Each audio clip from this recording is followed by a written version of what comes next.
Hello guys, welcome back to the crew calling all units comparison test number 22. We're still messing about in the performance category, and this time it's performance number 7, the utilities.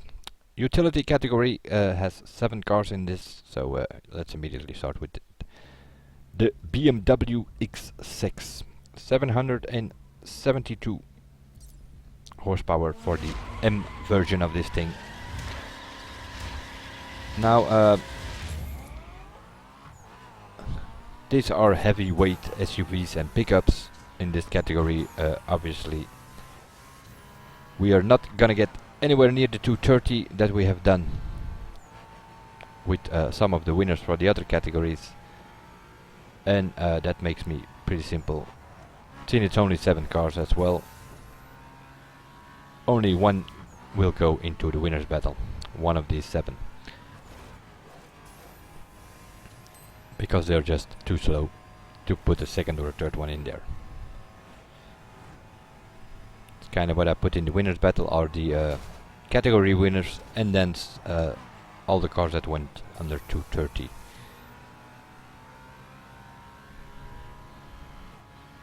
Which means that some categories will have 2 or 3 cars in the winners battle.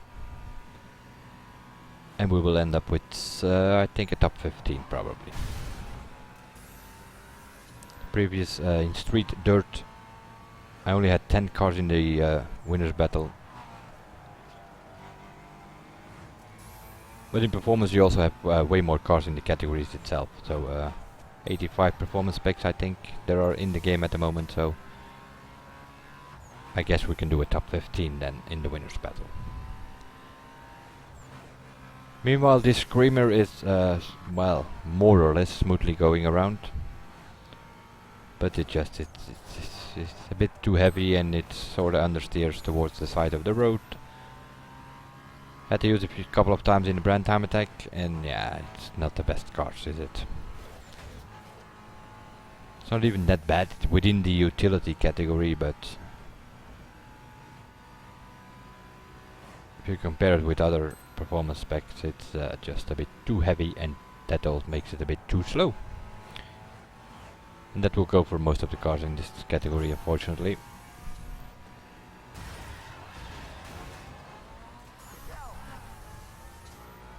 We can push a van aside, that's something.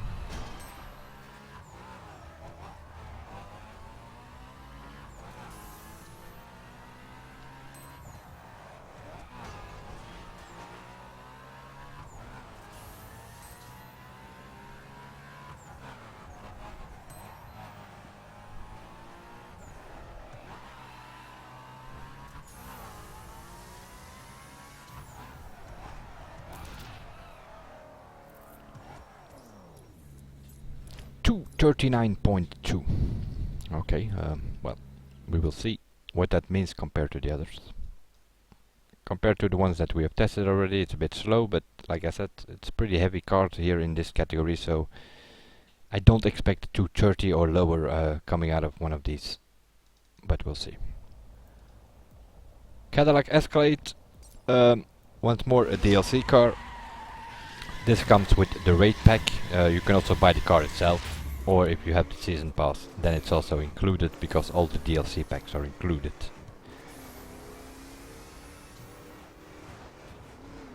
This is a pretty fast car once you get it going, but yeah, it is a bit, it's even heavier than, or at least it feels heavier, I'm not even sure if it is, but than the BMW X6, but probably is. It's a bit too heavy, and that makes it completely understeer. But other than that, I used this thing, I upgraded it from 12.99 to 14.97 just by doing crate missions and messing about with the police. Pretty simple, you can use it there. You can mess about with the cops in this thing, it does not really move. Whatever tricks they pull out there, you can push those cops aside. Not as a support, of course, because that's another one of those things that's completely bugged. If you're the transporter, your abilities or power-ups work pretty good. If you are the support, they do not work at all. Well, they work, but they have no effect. So if you hit the cups with an EMP shock to help the your friend or whatever who is transporting the crate, you will see the green flashes under the police cars, but they don't do anything. They just keep on driving straight as it is. So the abilities are broken for the support. So the best thing you can do is change the ability to unlimited nitro. At least you can get something for yourself there. Because the EMP shock, the EMP field, the jammer, which sort of messes up the cups, well, it doesn't do that.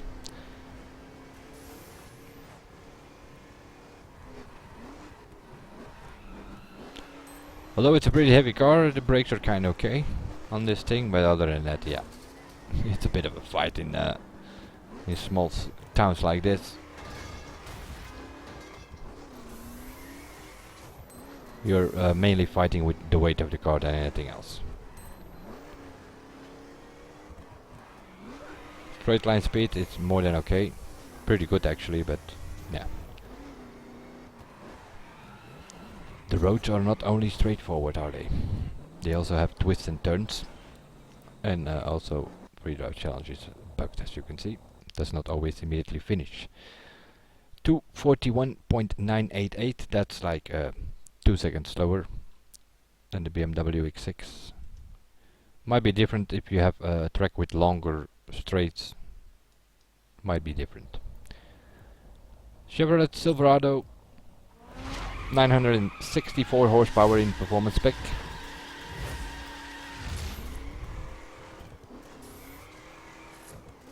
You can customize it a bit, but I'm not sure if you can also customize the bed, but it seems to be that I have the long bed version here, which makes it a pretty long car, and yeah, also heavy and understeering like hell.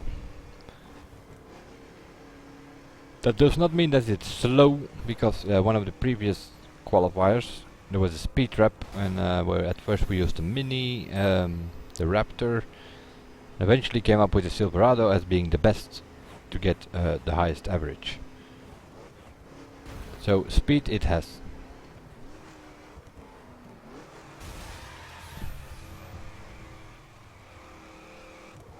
But wheel spin it also has, as you can see.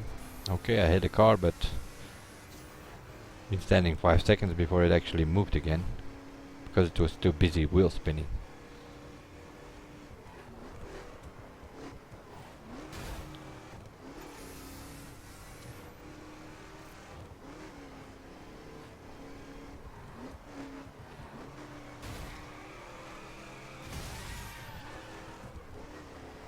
Because it's so long, it's yeah, especially with keyboards, it's a fight.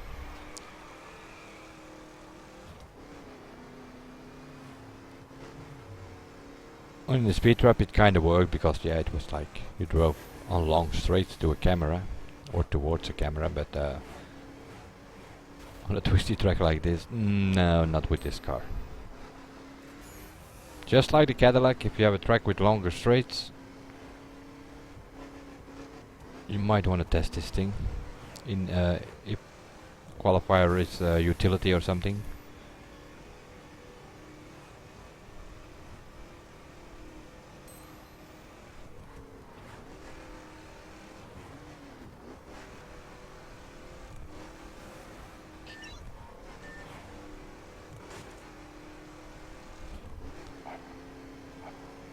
Like I said, calling all unit crabs. Suddenly out of nowhere you have roadblocks there because there's another player doing one of those great things. Here and here again, blocking traffic.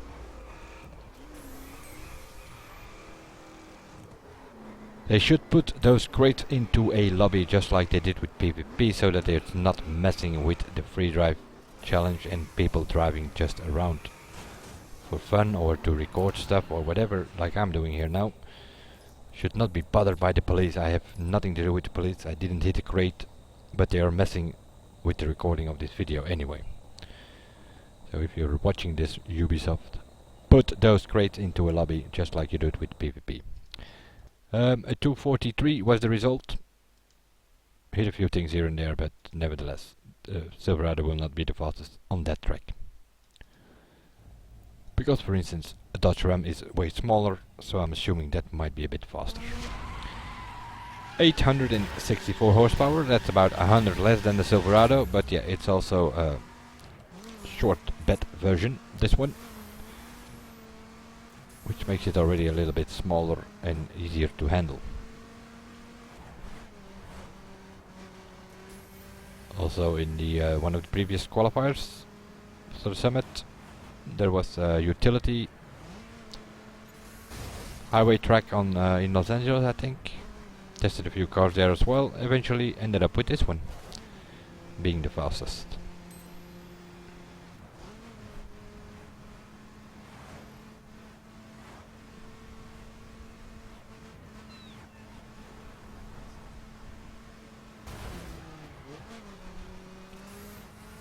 And take a hit so you can sort of wall bump. That's what you were seeing there. Can't really wall ride, meaning that you can drive next to the barrier. No, not really. You can see it kind of slows down, and that's not really wall riding, so that's not working.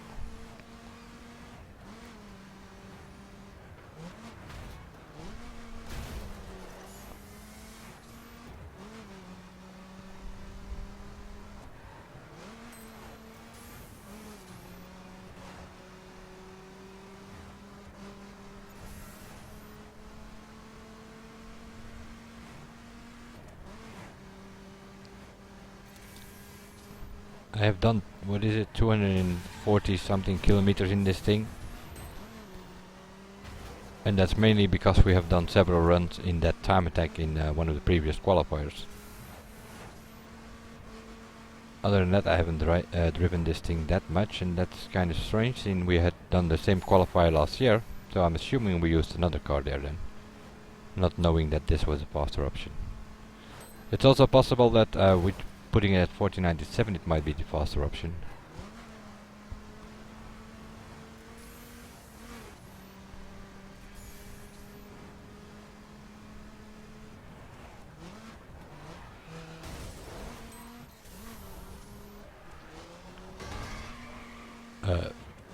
Faster option, of course, being within the utility category.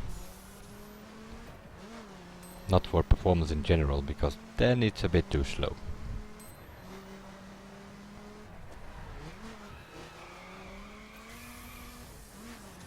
But we have all these categories in this game, so why not compare them?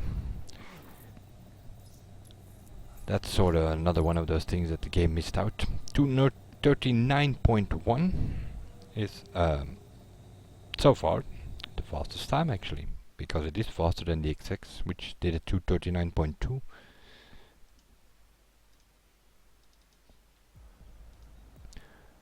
The Ford F-150 SVT Raptor.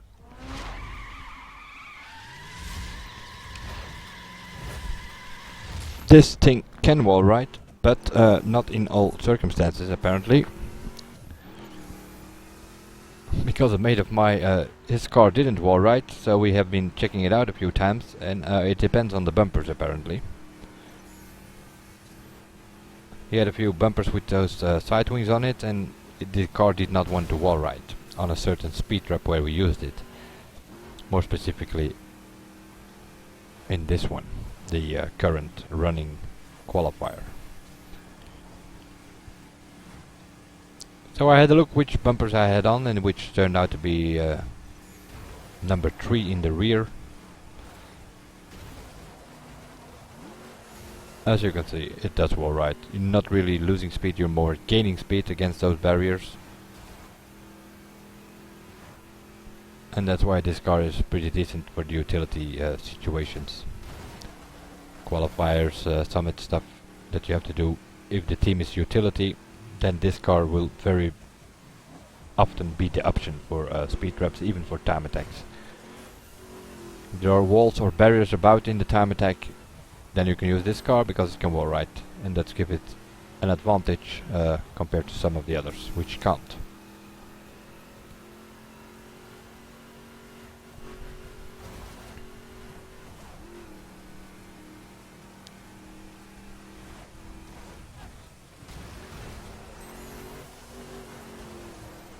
As you can see, it actually, you're hanging against the barriers and it actually gains speed.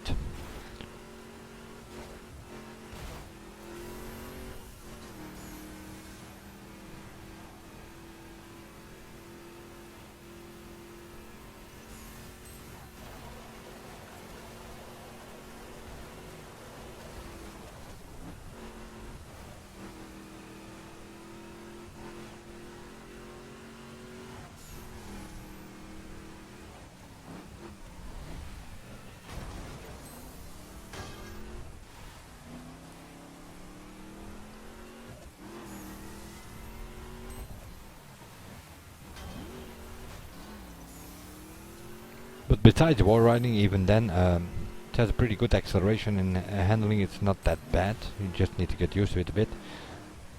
And top speed is also pretty good. So even without the wall riding, this is a pretty good car in the within the utility category. 237.7. That's about 2 seconds faster than anything we have tested here so far.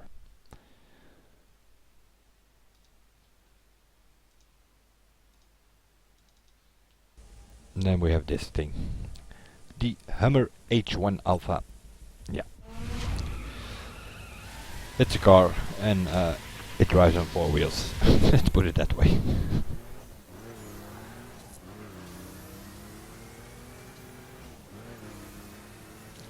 Being a big ass wing on it and all that, that's all good. And last week we had there was a brand speed trap, I think, on an oval. You could barely take a corner with that thing.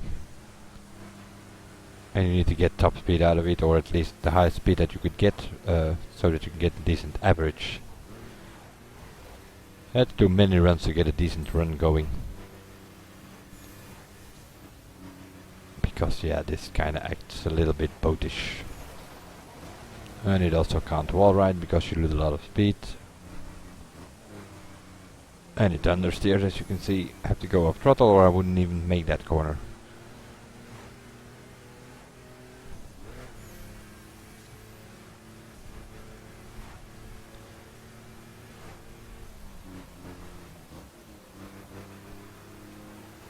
Pretty good in off-road situations, mainly the race spec is pretty decent. But on the road, the performance, even the street, no. Just no.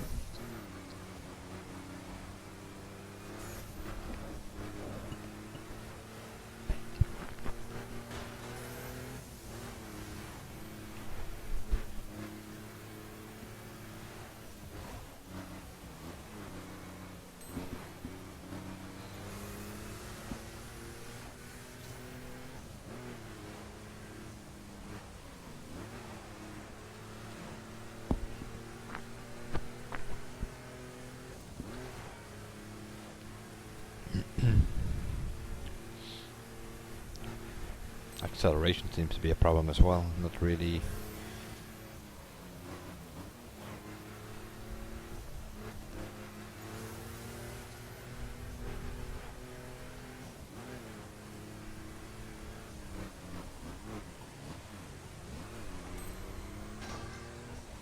Brakes are kinda okay there on that corner.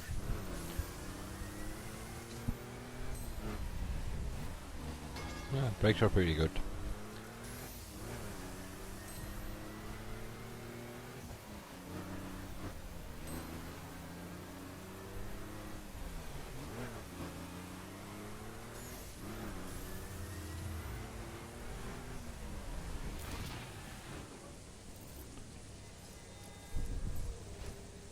Two 41.7 is the result of it all. Which leaves us with the last one. The Mini Countryman Cooper S. Which is basically a Mini Cooper. 5 doors that they kinda elevated a little bit.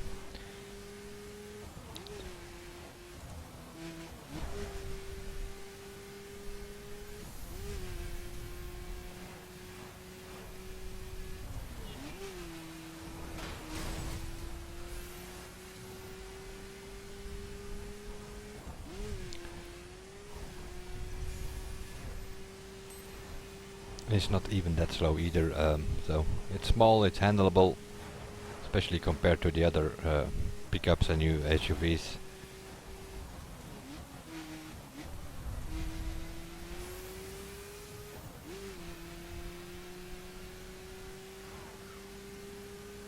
Especially on a twisty track like this, it just, yeah.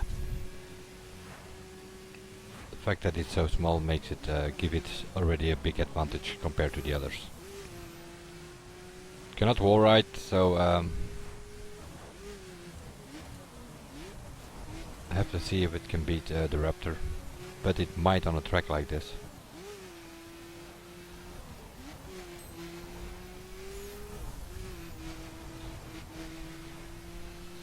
Let's see, what did the Raptor do? 237.7 for the Raptor.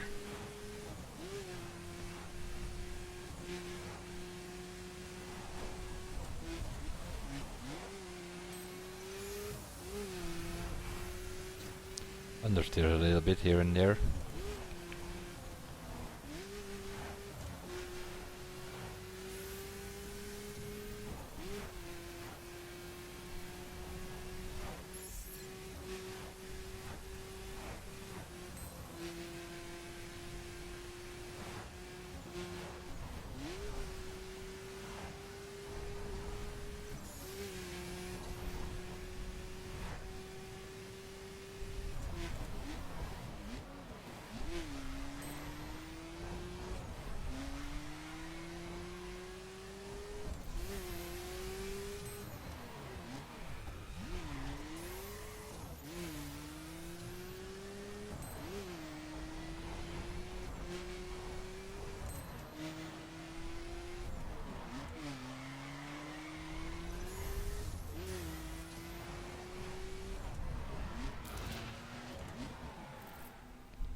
A 236.9 we ended up with eventually. The Raptor, due to the wall ride capacities, could kind of keep up with it, but yeah. On a twisty track like this, the smaller car is in the or at least has an advantage by the looks of it. 236.9, only 7 cars tested here. That means that only this mini Countryman, which has won the category, little faster than the Raptor in this case. That will be the one that goes to the winner's battle, which will be car number 13. Next up, the last category for performance, which will be the bikes. 10, 11 bikes I think I have meanwhile in performance, so we will take 2 from those into the winner's battle. I will see you guys then, and bye for now.